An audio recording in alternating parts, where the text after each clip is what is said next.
Hey Prabhu Deen Dayal Hare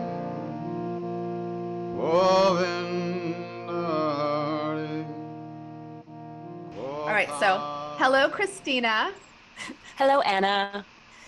Hello to our viewers. Today we have a special guest, Krishna Das. And we are going to just first preface this with Christina is quarantined in London with COVID and her Wi-Fi has COVID. So I'm going to be leading the majority of this conversation. So please bear with us and welcome, KD. Is that what we should call you? You can call me Al, but Katie will work. Okay. So for anyone who's not familiar, I just wanted to give a brief biography about you. That's okay to some of our listeners who might not know you. I'll try not to get nauseous. All right. You were born Jeffrey Cagle, I'm and as a nauseous young already. and your sannyas name is obviously Krishna Das. So and you met Ram Das and followed his teachings. And then in the 1970s, you went to India to meet his guru, which is Neem Karoli Baba. You spent about 2 or 3 years there, and you were coming back to the States, and you heard your own voice in your head, except for it was a clear audience. It was some voice from beyond, your own voice saying, I will sing to you in America. You came back to the US, and within 6 months, your beloved guru died. Yeah. And you spent the next 20 years feeling lost because he was your anchor to the divine. And you fell into addiction to cocaine, freebase, and other things. And you always had this sense of something was missing. Then you visited a festival in India, the Bandra at Kenchi, which was the opening of a temple. And a friend told you, you have to see the Maharaji in his big form. And this made me cry when I heard this story. You were watching everyone come and go, and you had this understanding that we were all connected and we were all one, and your guru was always with you. And you could feel that he loved you. I'm going to quote you. When I felt the love in me, I could see I was getting in my own way, and I stopped. There was no one to get in my way anymore. And the chanting brings me back to that state of not getting in my own way, of being nobody. And so with that, your life shifted. You came back to the US, and you did, as you promised years ago, brought your music to the Americas. You went on to have 17 albums. One was nominated for a Grammy, which in 2013. A beautiful documentary about your life is called One Track Heart, and that came out in 2012. We can watch it on Gaia, which is the Netflix for yogis. And you established in 2014 a Kirtan Wala Foundation, which is essentially a nonprofit organization to spread the love of teachings of your guru. And essentially that teaching is love everyone, serve everyone, remember God. And currently you do a weekly satsang called Hanging Out in the Heart Space. That's free online. And you have some live satsangs and online courses about opening and living from the heart. So that's my little biography of you in a nutshell. I wish I knew who you were talking about. Was it nauseating? No, not too bad. Not too bad. One little particular point. So, in 1995, I went back to India. I had started chanting with people about 6 months before, and then I quit because I saw that I couldn't do it the right way, and what I wanted to get from the chanting was to reconnect with Maharaji, to find his hand again. And I saw that I was not going to I wasn't going to let myself do that. I was going to actually get stuck in all the bullshit around becoming well known and etc., etc. So I quit and I went to India, and it wasn't just a friend. Well, in some sense, it was one of my best friends, which was Siddhima, who is this woman right here. Oh, I don't know. It's not video, right? So, well, people won't see. I can put a link to her in our notes, but I see her photo, yes. Yeah, so she was Maharaji's great disciple, and she took care of the temples and all the devotees for 30 years after he left the body, more, almost 40 years. And she's the one who said to me, she asked me what my program was, and I said, well, probably going to go back to America by the end of May. And then she said, no, you have to stay until the Bandara, which was the celebration of the original opening of Maharaj's temple there in the hills. You have to stay until the Bandara. You have to see Maharaj's big form. And I thought, what is she talking about? You know? But, you know, she asked me to stay, and I had no reason to go home, so I said, okay, I'll stay. And then on that day, that's when my whole life changed, to put it very simply. I did have an experience that absolutely, totally changed my life. And I was curious about that experience. Do you ever kind of feel like you take a few steps away from it and need to come back to it through your music, or are you always there? Well, that's a good question. On one hand, I'm running as fast as I can away from it all the time. But on the other hand, there's nowhere to go where you're not. So it's a question of allowing yourself to come back home again and again and again and again. And that's what spiritual practice is about, and that's what chanting is about. It brings me back not to something that happened in the past, but something that is present right now, which is everything. Yes. So the chanting is very powerful for me that way, and it's a practice that my guru said over and over to us, that through the repetition of these, what they call in India the names of God, these divine names, everything is accomplished. Mm-hmm.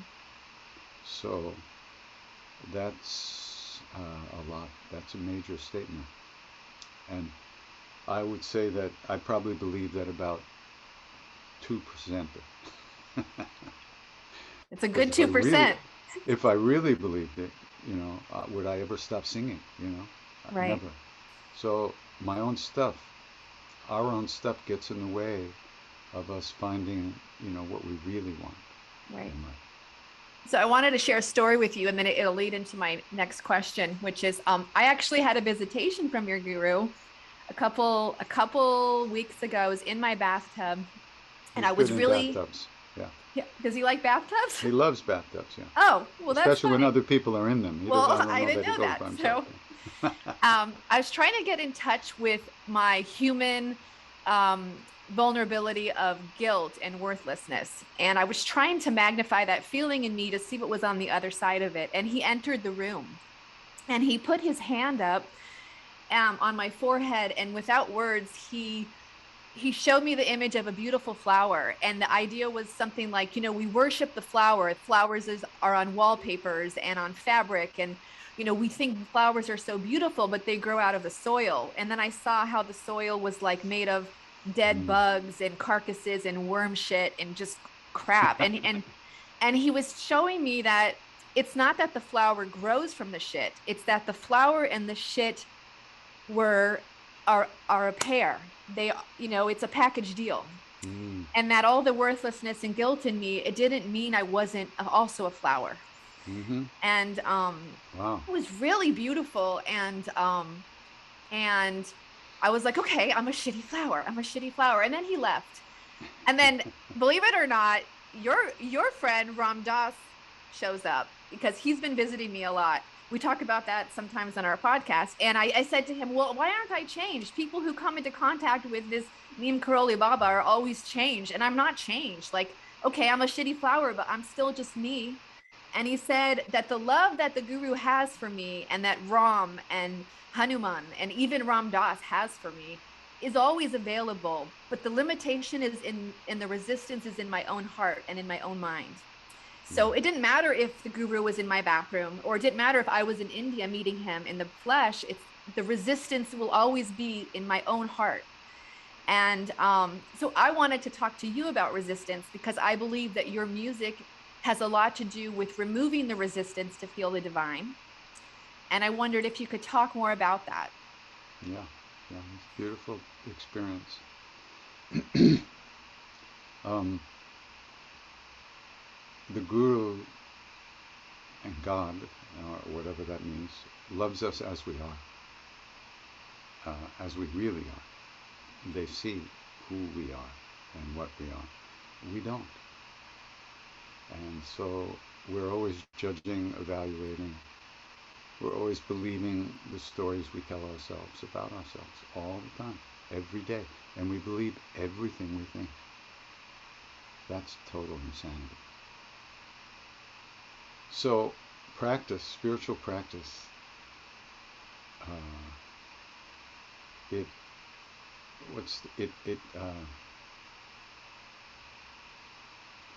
frees us from believing those things. It frees us from identifying with those kind of things over and over. And the thing is this: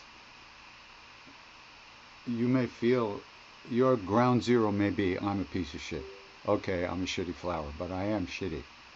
That's the way, that may be your ground zero, your basic feeling about yourself. But what happens over time is very interesting. Through practice, and by practice I mean anything that opens you up to a deeper place in yourself, over time you don't think that so often. But you don't notice. You can't notice that you're not thinking that, because it's the evaluator, the judger, who's always noticing all that stuff. And it's the evaluator and the judger that's thinning out and disappearing. But you don't see how much time you don't spend thinking you're a piece of shit. So it's very interesting. So in the time that you're not thinking you're a piece of shit, you're not engaged in egoistic identification. Like when a kid is playing, right? There's nobody, he's just playing. He's not thinking, I'm really playing now. This is super fun. I'm playing now. This is great. No, they're just playing. They're totally into it. So when you're totally in the moment, there's no mind stuff going on. If there is, then you're not. So don't think that Maharaji showing up and blessing you and Ram Dass coming to you, don't think that doesn't have an effect. It has a tremendous effect, but not in your conceptual thinking. Yeah. It's when you're not thinking that way that you feel what that's all about. And that's why chanting is so powerful, because it's such a simple practice. You sing. When you notice that you're not paying attention, or you notice you've been lost in imagining something about the future, or thinking about the past, or planning, or blah, blah, blah, then you come back. If you don't add a practice to your life, you don't come back. Because there's nothing to bring you back. We're just lost in dreamland the whole life long. Right. And boop, then we're gone. We do it again next time. So the presence of these great beings in our life, in our lives, are powerful magnets that pull us into ourselves. And believe me, we don't have a fucking clue how we're doing, if we're getting anywhere on this path or not. We'll never have a clue. That's just bullshit thinking. Just live your life, do your practice, watch some TV and eat. That's it, about it. Maybe a couple other things now and then. Yeah. Really, it's not, one of the really great saints, Mayor Baba, used to say, don't worry, be happy. Okay. Yeah. But how? Yeah. But that's not the issue. Don't worry, be happy. Okay. So, going into one of our other questions was, so your kirtan, your chanting, helps bring you back to the divine. I actually had a dream of you that an angel was telling me that That's the brain... called a nightmare. A nightmare. I dreamt that this angel was telling me that we cannot conceptualize that we are the divine, and in order to remember we are the divine, we have to visit the divine again and again. Right. And you were there and Ram Dass was there. And it was saying that Ram Dass would visit the divine through his drugs before he found it in real life, Hmm. and that you visit the divine through music. Yeah, through And chanting. so, Yeah. and I'm curious, aside from music, what are other ways that the everyday person listening can visit the divine? There's a million ways. First of all, when you say divine, I I cringe a little bit, you know? It's because it implies it's Something, somewhere else, it's right, right. something else, it's better than us, it's above us, Yeah. it's supremely pure and we're not, etc. I just I talk about our true nature, I talk about the love that lives within us as who we really are, right? So how do we get to that place? Whatever helps us release the stories we tell ourselves and the negative emotions and the traumas and the betrayals, whatever helps us release those things, when we release them, we automatically come back. We don't have to try to come back. And and it's not the me that becomes divine. It's when the me is not there that everything is divine. So it's not you doing it. You're not going to make it happen. You just have to let go of thinking all the things you think about yourself. And then you've uncovered the jewel inside. Hmm. It's not, you don't add on to it. You can't. Because what's inside of us is the whole universe. You can't add on to something that already includes everything. Right, But you can uncover that awareness right, right, right, right. by coming back again and again, just like you said. Yeah. Chris, There's a word, one of the definitions of meditation is becoming familiar with what it feels like to let go, to just be here, to not be planning, to not be judging, to not be lusting, to not be imagining, all those things that pull us out of ourselves. It's hard to get familiar with that. And you can only touch it for a second, and then your mind just chops it up and you're gone again. But that's why you keep coming back again and again and again and again and again. And eventually you get familiar with being here and you don't go away. And when you do go away, you don't stay gone so long. You're muted. I just said, yeah, you'll be like, that sucks. Let me go back. I don't know. No, I'm kidding. I'm Yeah, I kidding. mean, yeah. But once again, see, But even it's part of the fun. Part of fun is falling back asleep, isn't it? I mean, there's well, not there's if some you were fun in this. playing, not if you're standing on the edge of a cliff, and with your feet halfway over, you don't want to fall asleep. And we are all the time, Right. halfway off the cliff. And it's only by grace that we don't fall off and remember ourselves. It's the reason we say that, you know, uh, part of the fun is falling asleep is because the expectations that we face when we try to calm down are very disturbing in the sense that they really rile us up. We sit down to meditate. We have such expectation. We're going to calm down. We're going to feel love. We're going to expand, and we don't. Every day we don't. Every day for years we don't. And that's very hard to deal with. So it's so okay. I just want to give. I want to. I'll just get drunk tonight. Fuck it. I'm out of here. Yeah, but the problem is, then you've just reinforced again the karmas of not being here. So at some point there's like a figure ground reversal, and you just naturally stop doing the shit that hurts you. There was this lama that said what most people call bliss is just a little bit less pain, and that's where we're at. There is a thing called bliss, ananda, ecstasy, our true nature. That's what it is. And we just turn the level, the volume down so far, we don't even know where the knob is to turn it back up. So we're willing to put ourselves to sleep. We're willing to create more and more suffering for ourselves and others, and we don't even give a shit most of the time. That's the amazing thing. And not just you and me, but everybody. read the newspapers. Where are we now? Look what we're doing to this world. Because we're doing it, each one of us, to ourselves, and it expands exponentially in all directions.